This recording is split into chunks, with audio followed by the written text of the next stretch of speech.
kalau menggunakan infertilitas itu, infertil itu kan mandul ya. Padahal sekarang itu kan definisi mandul itu sudah sangat kecil sekali.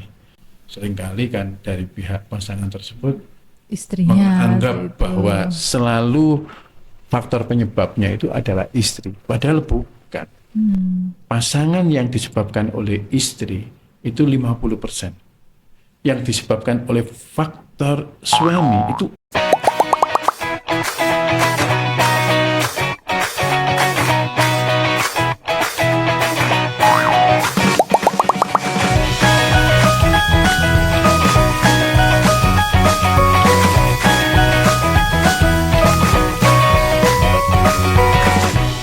ada definisi dari infertilitas itu kalau selama 1 tahun menikah dengan melakukan hubungan suami istri yang normal tanpa alat-alat proteksi, frekuensi 2 kali 3 kali dalam 1 minggu, itu 1 tahun belum hamil, itu sudah masuk di dalam kategori yang kita harus segera memeriksakan. Ini yang selalu kontradiksi dengan kondisi saat ini, karena tuntutan karir seseorang wanita atau mungkin juga laki-laki, maka nanti aja sudah. Saya masih mau mengejar karir saya.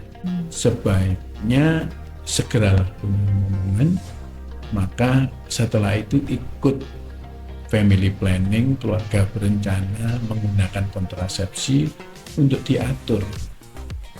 Masalahnya usia itu tidak bisa dibeli, tidak bisa dimudahkan lagi, dan seorang wanita ini mempunyai golden period untuk masalah kesuburan. Agak sedikit berbeda dengan laki-laki.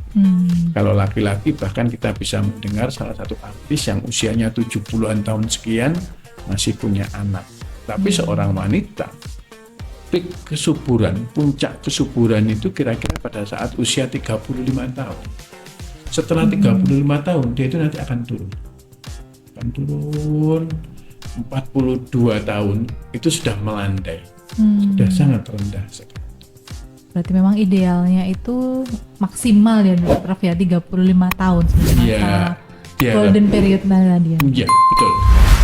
Selain ovarian reserve atau cadangan sel telur yang dimiliki oleh seorang wanita itu semakin turun, pada saat usia 35 tahun kemudian turun, angka kesuburannya pun turun, angka abortusnya meningkat, dan angka kelainan kongenital, kelainan bawaannya pun meningkat. Di keputusan untuk menunda mempunyai momongan pada pasangan suami istri yang muda yang belum mempunyai anak, saya pikir sebuah keputusan yang kurang tepat. Bicara tentang pemeriksaan ini nggih Prof, kadang kan pasien itu suami atau istri nanti takut. Betul. Nanti saya Ketahuan. ternyata yang Iya. bermasalah atau mungkin suami yang bermasalah. Nah, kadang stigma ini ya Prof yang sepertinya menjadi kendala Menjadi atau beban. betul menjadi beban untuk maju atau melakukan pemeriksaan. Nah, menurut Prof bagaimana? Penanganan kasus-kasus keterlambatan kehamilan, itu saya selalu menggunakan keterlambatan kehamilan. Kalau menggunakan infertilitas itu, infertil itu kan mandul ya. Padahal sekarang itu kan definisi mandul itu sudah sangat kecil sekali. Penanganan kasus-kasus keterlambatan kehamilan ini sebaiknya memang couple, pasangan suami istri. Seringkali kan dari pihak pasangan tersebut Istrinya menganggap gitu. bahwa selalu faktor penyebabnya itu adalah istri. Padahal bukan. Pasangan yang disebabkan oleh istri itu 50%. Yang disebabkan oleh faktor suami itu 40%. Kan hampir sama. 10% itu faktor yang disebabkan karena gabungan antara suami dan istri. Jadi penanganan sejak awal itu harus Bersama-sama, ya. harus bersama-sama, dan kita umumnya akan melakukan satu pemeriksaan yang awal. Itu adalah analisa sperma. Itu untuk yang suaminya ya, Prof Suami. ya. Untuk apa? Untuk menyingkirkan apakah memang suami ini ikut berkontribusi terhadap keterlambatan kehamilan tersebut. Oh, ternyata oligo itu jumlahnya kan.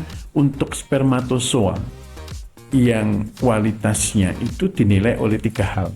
Yang pertama, konsentrasinya. Kalau di atas sama dengan 15 juta per cc itu normal. Yang kedua, gerakannya. Kalau gerakannya cepat di atas 50% atau cepat dan lambat di atas 50% itu sudah normal. Nah, kemudian 4% morfologinya, kepalanya, lehernya, ekornya itu normal di atas 4%, maksudnya 5%, 6%, 7%, 4% itu sudah dikatakan morfologi yang normal. Maka itu disebut dengan normospermi. Tetapi kalau jumlahnya kurang, tetapi gerakannya normal, morfologinya normal, kita sebut dengan oligozoospermi. Kalau ternyata gerakannya juga abnormal, yang cepat dan lambat kurang dari 50%, ya kita sebut oligoasteno. Bentuknya tidak normal, ya kita sebut dengan oligoastenoteratozoospermi atau OAT, seringkali disingkat demikian. Nah, dari pemeriksaan suami itu kita bisa melakukan suatu eksplorasi lebih jauh terhadap istri. Untuk awal-awal kita screening mungkin dari anamnesis, dari pertanyaan. Ibu, haidnya bagaimana ya? Oh, haid saya itu 3 bulan sekali. Haid saya 2 bulan sekali. Dalam pikiran kita sudah bisa menyimpulkan bahwa ini ada gangguan ovulasi. Gangguan ovulasi itu adalah sel telur yang dikeluarkan dalam setiap bulan. Artinya kalau dia haidnya tidak setiap bulan, ya berarti gangguan ovulasinya ada. Mungkin dia oligoovulasi, jarang ovulasi, atau bahkan anovulasi, tidak ada pengeluaran sel telur. Dari satu pertanyaan aja kita sudah bisa. Haidnya normal. Saya itu kalau tidak minum obat X gitu ya, menyebutkan nama merek gitu, ya saya tidak haid. Oh, kita bisa menyimpulkan bahwa dia tidak ada ovulasi. Maka kita harus eksplorasi terkait dengan masalah anovulasi atau tidak ada ovulasi. Rahimnya normal, tidak ada miom. Leher rahimnya normal, tidak ada miom, tidak ada polip. Saluran telurnya normal. Kemudian kita saluran telur normal bisa dengan apa? Paling sederhana dengan HSG. Kita semprotkan kontras, kemudian kita ronsen. Oh, sudah sekian menit dia keluar dari ujung saluran telur, ujung tuba falopii, maka ini disebut dengan tuba yang paten atau tuba yang sehat. Jadi dari sanalah kita nanti, oh suami normal, oh istri normal, maka kita berikan satu pengobatan. Ya, jangan sampai kita ini mengobati, ternyata saluran telurnya buntu, kan nggak bisa hamil. Mengobati karena tidak pernah analisa sperma, ternyata ekstrim oligoastenoterato, jumlahnya sedikit sekali, yang bergerak sedikit, yang normal juga hanya 1% atau bahkan kurang. Itu harus diperbaiki secara bersama-sama. Pemeriksaannya pun secara bersama. Jadi salah besar kalau menganggap bahwa penyebab keterlambatan kehamilan hanya karena faktor istri, itu salah besar. Itu mitos ya, Prof ya. Mitos. Jadi memang tadi pesannya adalah sama-sama, bahkan pemeriksaannya waktunya juga dilakukan simultan atau bersama-sama ya, Prof. Walaupun katakan istrinya normal, suaminya yang abnormal, dengan bersama-sama kan memberikan satu support, memberikan semangat. Oh iya, istri saya mendukung. Sebaliknya pun juga demikian. Suami normal, istrinya yang mungkin ada kelainan. Dengan dia disupport, suaminya menunjukkan empati, menunjukkan semangat kebersamaan, bisa cepat hamil. Apabila sebaliknya, perso dewi yang kepingin punya anak kan kamu, nah ini sebuah masalah beban terhadap istrinya, beban-beban yang mungkin awalnya kecil semakin banyak, dia nanti akan mengganggu ovulasinya karena pengeluaran sel telur itu juga tergantung dari stres. Semakin dia stres, malah semakin bisa mengganggu faktor ovulasi, faktor ovarium.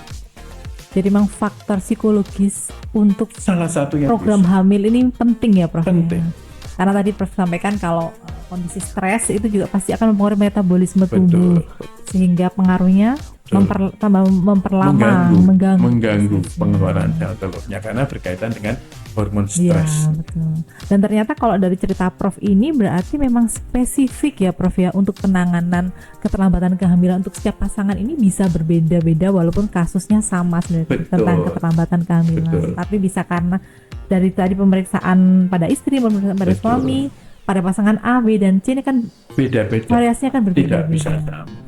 Nanti ada cerita, saya itu loh hamil setelah dikasih obat X yang diminum mulai hari ketiga, dia beli. Kok gak hamil-hamil? Ternyata saluran telurnya buntu. Ya, betul. Itu ya, ternyata suaminya tidak normal. Jadi betul itu. Jadi problem infertilitas, problem keterlambatan kehamilan pada satu pasangan tidak mesti sama. Mungkin banyak perbedaannya. Bisa karena faktor PCOS-nya, bisa faktor adhesi perlekatannya, bisa endometriosisnya, bisa karena kista coklatnya, bisa karena faktor suami, faktor jumlahnya, faktor gerakannya, faktor morfologinya. Jadi tergantung dari satu pasangan dengan pasangan lain secara spesifik. Oleh karena itu harus dilakukan satu pemeriksaan. Di sanalah kelainannya harus diintervensi. Jadi untuk ayah bunda atau pasangan suami istri yang memang berencana untuk program hamil, jangan tunda untuk segera konsul ke dokter karena supaya bisa ketahuan nih nanti mappingnya seperti apa ya Prof? Iya, penanganannya seperti apa, solusinya seperti apa, karena setiap pasangan tentunya akan berbeda, tidak bisa di copy paste antara satu pasangan dengan pasangan yang lain. Ada istilah infertility management is art. Jadi penanganan keterlambatan kehamilan itu adalah seni. Kasusnya sama, tapi mohon maaf ya, mungkin yang satu pihak mohon maaf dana tidak menjadi masalah. Faktor yang kedua, pasangan kedua, dana menjadi masalah. Nah tentu kan ini penanganannya bisa berbeda. Inilah yang saya katakan bahwa banyak faktor yang akhirnya harus kita pertimbangkan. Penanganannya bagaimana? Faktor ini faktor PCOS yang obes, karena kita mengetahui bahwa PCOS itu ada yang obes, ada yang slim, ada yang gemuk, ada yang kurus atau berat badan normal. Kalau yang bersangkutan ternyata gemuk, kemudian setelah dilihat dengan HSG saluran telurnya bagus, paten, sperma suami paten, berarti hanya masalah gangguan ovulasi, gangguan pengeluaran sel telur karena dia headnya jarang. Ya kita harus kasih motivasi, Bu. Ini faktornya overweight saja. Ibu turunkan berat badan 10% ya. Sekarang berapa? Sekarang 88. Oke, jadikan 79. Kalau ibu turun 10%, maka 60 sampai 90% ovulasinya akan keluar secara teratur. Headnya akan teratur. Berat badannya diturunkan, bisa kita kasih obat-obat insulin sensitizer agent, obat-obat untuk meningkatkan kepekaan sel terhadap insulin yang kita kenal dengan metformin itu. Kemudian kita bisa memberikan motivasi selain menjaga makanan, karbohidratnya dikurangi, manis-manis dikurangi, jumlah kalorinya dikurangi, olahraga dan penggunaan obat-obat.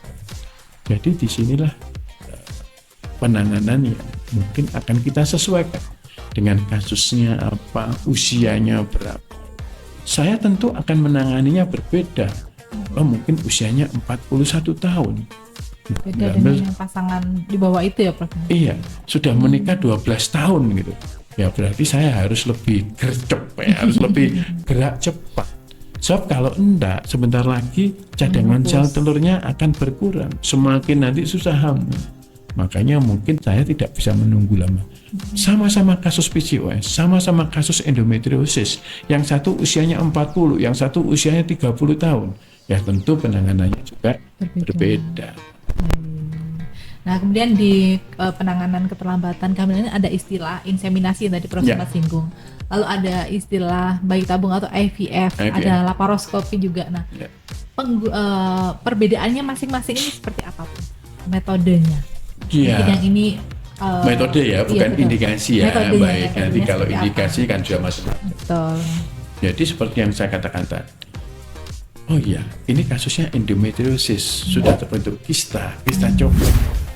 Kalau usianya masih 30 tahun, dengan usianya 40 tahun, saya akan berbeda menangani. Kalau kista coklat dengan usia 40 tahun, kalau saya operasi untuk hamil itu masih butuh waktu. Yang pertama. Kedua, saya operasi kondisi AMH-nya yang rendah, kondisi yang cadangan sel telurnya yang sudah kurang, saya operasi bisa jadi nanti semakin berkurang. Bahkan mungkin malah habis, karena kita akan memisah kapsul jaringan patologis, jaringan yang tidak sehat sebagai sumber tempat berkembangnya endometriosis kita ambil kan. Nah ngambil ini kita khawatirnya ada jaringan-jaringan sehat yang terambil. Maka kalau ada kasus kista coklat usia 40 tahun, pilihan saya bayi tabung. Sebaliknya kalau usia masih muda, 30 tahun, kemudian cadangan sel telurnya masih katakan 4 atau 5, ya saya lakukan laparoskopi operatif. Saya pisah. Karena evidence base-nya, kalau ada kista coklat, ya, kemudian ingin punya anak, ya laparoskopi kistektomi. Walaupun saat ini dengan kemajuan teknologi tidak harus dilakukan laparoskopi, apalagi usianya sudah 40 tahun, tentu pilihan kita bayi tabung. Walaupun kita perlu menjelaskan, ini saya lakukan pengambilan kistenya dengan laparoskopi, tetapi ibu nanti saya coba hamil secara normal. Tetapi kalau mungkin tidak usah diambil, langsung bayi tabung. Itu yang laparoskopi bayi tabung. Inseminasi ini mungkin tindakan yang sebenarnya pengganti hubungan suami istri. Hanya ingin mendekatkan bahwa spermnya, spermatozoon yang disemprotkan di dalam rongga rahim itu bisa lebih dekat dengan oositnya. Mikirnya begitu. Yang kedua, mungkin kalau ada spermatozoon yang kurang sehat, yang gerakannya lambat, gerakannya di tempat, kemudian ada debris infeksi dan sebagainya, itu kan bisa dipisah dengan washing sperm. Nah, dengan harapan bahwa nanti saat diinseminasikan, spermatozoon yang sehat bisa bertemu dengan oosit dan nanti terjadi kehamilan. Kalau inseminasi itu singkat sekali, datang kontrol, kita putuskan dengan indikasi yang benar, kedua saluran telurnya sudah dicek bahwa tidak terjadi pembuntuan di saluran telur tersebut, ya maka kita bisa melakukan mulai inseminasi dengan pemberian obat. Obat bisa kita berikan mulai hari ketiga malam, 4 malam, 5 malam, 6 malam, 7 malam, selama 5 malam aja. Nanti hari ke-6 disuntik sama, tapi penggunaan obatnya berbeda, sama-sama untuk memperbesar sel telur, meningkatkan kesuburan, kemudian hari ke-8 injeksi, hari ke-10 injeksi, hari ke-12 evaluasi. Kita cek berapa sih ukuran dari sel telurnya, berapa sih jumlah sel telur yang sehat. Setelah itu kita kasih obat untuk pematangan sel telur sekaligus merangsang supaya ovulasi. 36 jam kemudian kita inseminasikan, kira-kira butuh 14 hari aja 14 hari saat minum obat. Tapi kalau ikut bayi tabung ya kira-kira sampai 28 hari karena ada pengumuman di sana. Pengumuman apa itu, Prof? Pengumuman untuk hamil atau tidaknya. Oh, baik. Itu jedanya dari proses bayi tabungnya Ya. sampai dengan pengumuman Biasanya berapa? kita 2 minggu dari pengambilan sel telurnya, ovum pick up. 2 minggu dari sana. Berarti kalau yang bayi tabung mau inseminasi ini tidak ada prosedur pembedahan ya, Prof ya? Atau ada? Bayi tabung bukan pembedahan, tetapi kita memasukkan jarum lewat organ intim untuk menuju atau mendekatkan di ovarium. Nah, kita tusuk, kita ambil cairannya, harapannya oositnya ikut keluar. Nah, spermanya dikeluarkan dari suami, dipertemukan antara oosit sama sel telurnya, nanti yang ketemu oositnya berapa, kita biakkan, kita kembangkan di dalam inkubator, akhirnya nanti kita putuskan kapan embrio transfer.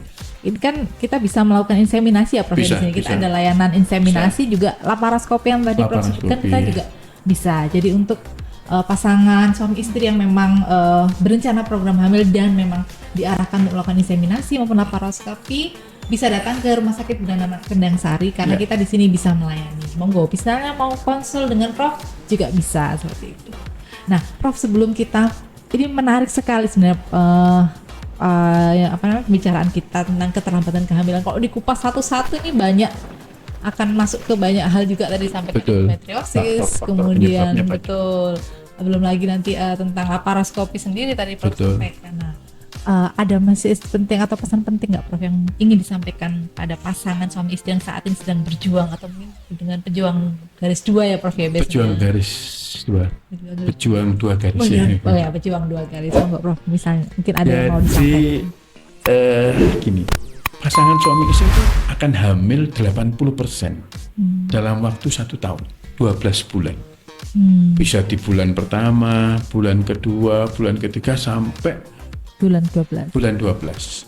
Kalau ada 100 orang, 80 itu akan hamil pada tahun pertama. Kalau 1 tahun ini diperpanjang menjadi 2 tahun, maka yang hamil itu 90 pasangan. 90%. Sisanya 10% ini yang ada masalah. Jadi kalau bulan pertama tidak hamil, nggak usah stres. Berdoa saja, berharap bahwa kemungkinan saya di bulan depan. Bulan depannya lagi nggak hamil, ya bulan depan sampai 12 bulan pernikahan. Terakhirnya, 12 bulan saya kok nggak hamil-hamil. Ya harus periksa, baik suami maupun istri. Itu teknisnya. Bisa nggak dipercepat? Bisa. Siapa saja yang ingin mempercepat? Pertama, kalau usia pasangan itu, terutama usia istri sudah di atas 35 tahun, nggak usah menunggu 1 tahun. 6 bulan segera periksa, baik suaminya maupun istrinya, dipercepat. Itu dipercepat. Yang ketiga, itu adalah kalau umpamanya ada riwayat nyeri haid, haidnya tidak teratur, usia di atas 35 atau mungkin usianya masih 30 tahun si istri tapi haidnya selalu minum obat, harus selalu ke UGD, disuntik dan sebagainya, nggak usah menunggu 1 tahun, 6 bulan atau bahkan lebih cepat, lebih baik. Karena ini sudah merupakan satu tanda bahwa ini rasa-rasanya ada problem. Apakah endometriosis, apakah PCOS, apakah ada riwayat infeksi, dan lain-lain.